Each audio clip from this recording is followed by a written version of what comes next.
no language for the future. If you've ever heard me give a lecture or a presentation, you'll almost certainly have heard me say that as my opening remark. And the reason is that in over 30 years of studying the trends which shape the future, I've come to the conclusion that understanding that we don't have the words, the language with which to describe the future is base one. It's the most important thing we should know about looking into the future. Sometimes people put their hand up and say, "Excuse me, Mr. Hammond, I think you've made a mistake. Surely Shakespeare or Dante had a language for the future. After all, they were writing 400 years ago, and their words are as powerful and as resonant today as they were on the day they were written." Well, of course, that's true. But the explanation is that Shakespeare and Dante and the others of that period were writing primarily about the human condition. They were writing about love and lust and fear and ambition and jealousy and war, all things which are pretty much unchanging in the human character. But today our lives are shaped, indeed they are mediated by technology. And my argument is that when new technology arrives, we don't have the language with which to describe it. So I suppose I ought to say, to be accurate, we have no language for the technological future. It's always been the case. For example, when the very first projector was invented in the middle of the Victorian period, we called it a magic lantern. We didn't have useful terms, helpful terms, to describe a device which threw images onto a wall.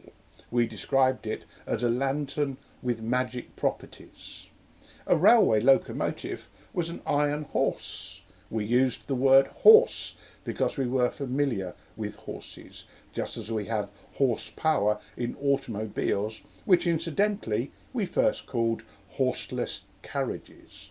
Aeroplanes were flying machines, radio was wireless, movies were talking pictures, you get my drift. When technology first arrives, we don't have the language with which to describe it. And this isn't just true of spoken and written language, it's also true of visual language. When photography first arrived in the late Victorian period, sitters for portraits in photography always held their face in repose. They didn't smile, and this went on for decades. And the reason is that they inherited that approach from painted portraits. And of course, in a painted portrait, a sitter cannot hold a smile long enough for a painter to capture the expression.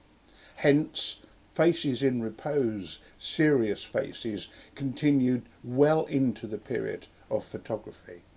It's true in films and in other visual media. For example, when Star Trek was first made in the 1960s, the series was set in the 22nd and 23rd century.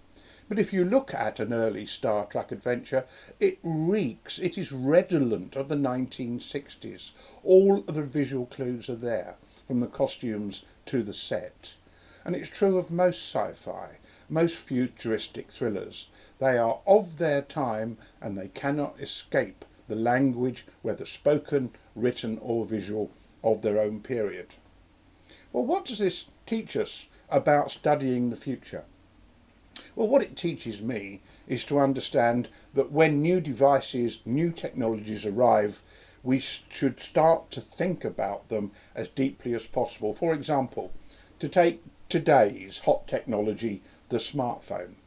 Well, that's a terrible name for it. It's about as helpful as horseless carriage was for an automobile. Because one thing this device is not going to remain, of course, is a phone. It long since ceased being just a phone. And of course in the future it's going to evaporate into dozens of different pieces of wireless technology that exist on our bodies and in our pockets and in our purses and so on. We're going to wear smart spectacles, smart watches, smart rings, smart belts, smart jewellery, smart everything, which will all communicate as a body network with the outside networks. And this is one problem we have with every new piece of technology arriving today.